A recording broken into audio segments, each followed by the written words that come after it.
Olá, queridos leitores, tudo bem com vocês? Aqui está tudo bem. Vamos continuar nossa leitura? Olha aqui esse livro. E aí, já compartilharam? Já deram muitos joinhas aí para a irmã Ângela? Então fiquem comigo. Vida após a morte, de Tony Cook.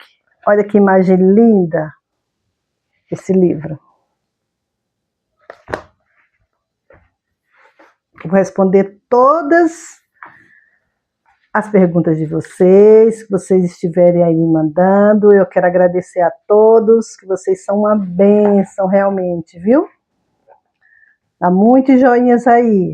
Obrigada. Então vamos continuar. A justiça merece perdão. Ou melhor, a justiça merece perdão? A justiça merece perdão? A ira pode ser especialmente intensa quando é resultado de uma grande injustiça. Considere um cenário no qual uma pessoa piedosa, responsável e inocente é morta por um motorista embriagado.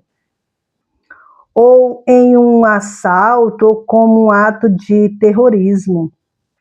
Talvez o motorista embriagado viva ou não, o criminoso saia impune. Quer o ato que tirou essa vida tenha sido intencional, quer não. Simplesmente não é justo que uma pessoa inocente tenha sido morta. Quando alguém que amamos morre, não é raro que nós, os sobreviventes, nos sintamos extremamente ultrajados. Não apenas alguém que nos era precioso morreu, como nos sentimos pessoalmente violados. Não foi somente um ataque à pessoa que morreu, foi um ataque a quem ficou. Tudo que aquele relacionamento significou também sofreu um tremendo golpe. As necessidades pessoais que eram atendidas por aquele ente querido não serão mais atendidas. Pode parecer que nosso senso de segurança tenha sido arrancado e nós nos perguntamos: como alguém pode fazer isso não apenas ao meu ente querido que foi morto, a mim, a nós? É difícil reconciliar fatos aparentemente contraditórios. Entretanto, a verdade é que Deus é bom e a vida é injusta. Por isso, mais desafiador que seja abraçar essas duas verdades, elas são não o bastante realidades da nossa experiência. Não acreditar que Deus é bom nos deixaria céticos e frios, sem esperança e consolo. Não entender que a vida é injusta, pelo menos no sentido temporal, nos deixaria ingênuos e mal preparados para enfrentar os desafios da vida. A reação que Jesus frente a uma grande injustiça. Os evangelhos contam a história do assassinato de João Batista, pregador justo e primo de Jesus. João havia falado sobre o relacionamento adúltero de Herodes com a cunhada. Motivada pela vingança e pela malícia, ela arranjou que sua filha dançasse para Herodes na festa de aniversário dele. Ele ficou tão satisfeito que prometeu dar a ela tudo o que quisesse. Impulsionada pela mãe cruel, ela pediu a cabeça de João Batista em uma bandeja. Herodes lamentou ter feito aquela promessa, mas porque queria preservar sua imagem, não queria ficar mal diante dos convidados aos quais fizera a promessa. Deu as ordens necessárias e um profeta de Deus morreu de forma estúpida. Como Jesus reagiu quando soube disso? De acordo com Mateus 14:13, Jesus, ouvindo isto, retirou-se dali num barco para um lugar deserto. À parte, Jesus estava sofrendo a essa altura. Seu coração clamou ao Pai por causa da injustiça? Creio que sim. No entanto, Herodes e você e eu foi alguém por quem Jesus, em seu grande amor, iria morrer.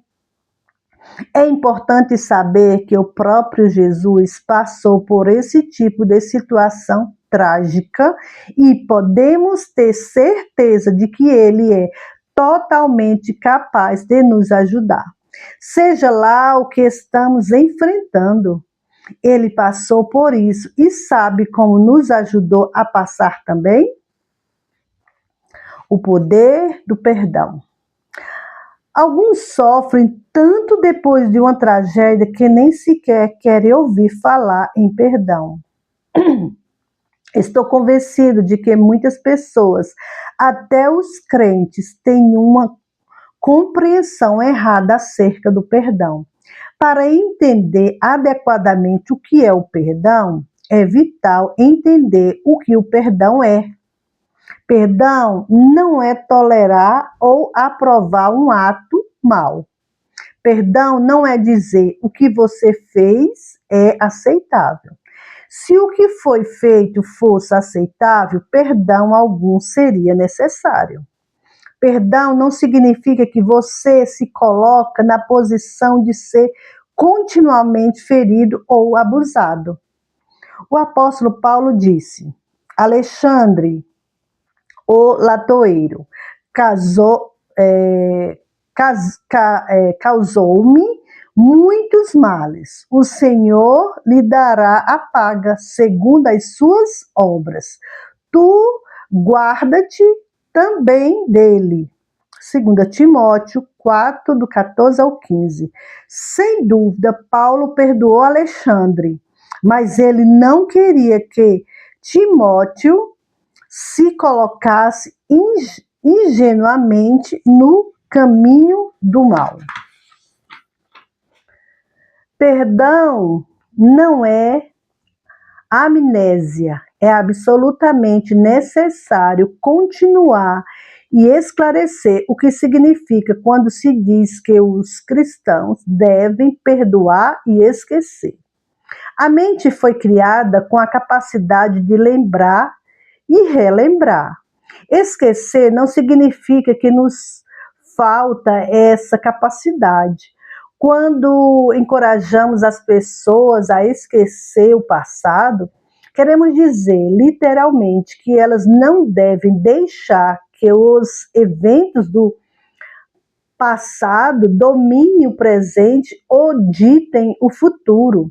Estamos avisando-lhes para não se permitirem ficar congelados no tempo por um evento ou por uma ofensa. A vida segue e precisamos prosseguir também. Quando esquecemos, vamos além de ficar obcecados pelo evento passado, escolhendo não viver em uma fúria reacionária ao que aconteceu. Perdão não é o mesmo que reconciliação. Reconciliação requer arrependimento por parte do ofensor para que um relacionamento possa ser restaurado. Entretanto, podemos perdoar uma pessoa que nos ofendeu, quer ela se arrependa, quer não. O perdão não resulta necessariamente na suspensão imediata de todos os sentimentos desagradáveis. Por mais que fosse maravilhoso que os sentimentos e as emoções refletissem nossas decisões imediata e absolutamente. Isso não acontece na maioria das situações. O diabo costuma tentar tirar vantagem das pessoas nessa área. Por exemplo, quando alguém foi ferido, mas toma a decisão de perdoar, ele ainda pode ter sentimentos desagradáveis por algum tempo. O diabo então traz pensamentos do tipo: você não perdoou essa pessoa, você é um péssimo cristão. Quando um crente concorda com o diabo com relação a isso e conclui que realmente não perdoou, ele fica com a mente dividida nessa situação. Em vez disso, ele deveria dizer: não, diabo, eu a perdoei. O fato de meus sentimentos ainda estarem sensíveis apenas indica que sou humano e tenho emoções. Entretanto, não vivo pelas minhas emoções, vivo pelas minhas decisões. Escolho perdoar essa pessoa e meus sentimentos se alinharão à minha escolha. Em um artigo na revista devocional Guy Depost, a sobrevivente do Holocausto, Corrie ten Boom, falou a respeito de não conseguir perdoar um mal que lhe fora feito. Ela havia perdoado aqueles que lhe fizeram mal, mas continuava lembrando o incidente e não conseguia dormir. Finalmente, clamou a Deus por ajuda, colocando a questão em espera. Ela escreveu: a ajuda dele veio na forma de um gentil pastor luterano a quem confessei meu fracasso depois de 2 semanas sem dormir. Lá em cima, naquela torre da igreja, ele disse, acenando para fora da janela, há um sino que é tocado, puxando-se uma corda. Mas sabe de uma coisa? Depois que o sacristão solta a corda, o sino continua tocando. Primeiro ding, depois dong, cada vez mais devagar, até que um dong final e ele para. Creio que a mesma coisa acontece com o perdão. Quando perdoamos, tiramos a mão da corda, mas se estivermos carregando nossos desgostos por muito tempo, não devemos nos surpreender e os velhos pensamentos de ira continuarem voltando. Eles são apenas os ding-dongs do velho sino diminuindo o ritmo. E assim foi. Houve algumas reverberações à meia-noite. Alguns dings quando o assunto surgiu nas conversas, mas a força que era minha disposição em se tratando deste assunto havia saído dessas situações. Elas vieram cada vez com menos frequência e finalmente cessaram completamente. E assim descobri outro segredo do perdão. Podemos confiar ao nosso Deus, não apenas acima das emoções, mas também acima dos pensamentos. Na verdade, não perdoamos para beneficiar a pessoa que cometeu o mal contra nós. Perdoamos para que nós mesmos não nos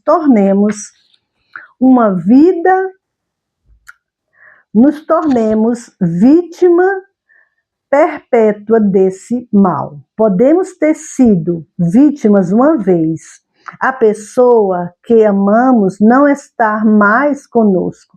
E em alguns aspectos, nossa vida mudou para sempre. Entretanto, recusar-se a perdoar alguém é permitir que essa pessoa continue a atormentar nossa vida. Não podemos trazer o ente querido de volta, mas não temos de permitir que a ofensa continue nos atormentar e a ser uma expressão incessante da perda original. Perdoar é nossa maneira de liberar a amargura, o sentimento, a hostilidade e a raiva que nos manteriam cativos perpetuamente. Quando você perdoa, a pessoa que você realmente está libertando é você mesmo. Então vamos parar por aqui com essa leitura e depois voltaremos com a nova leitura. Fiquem comigo e fiquem na paz do Senhor.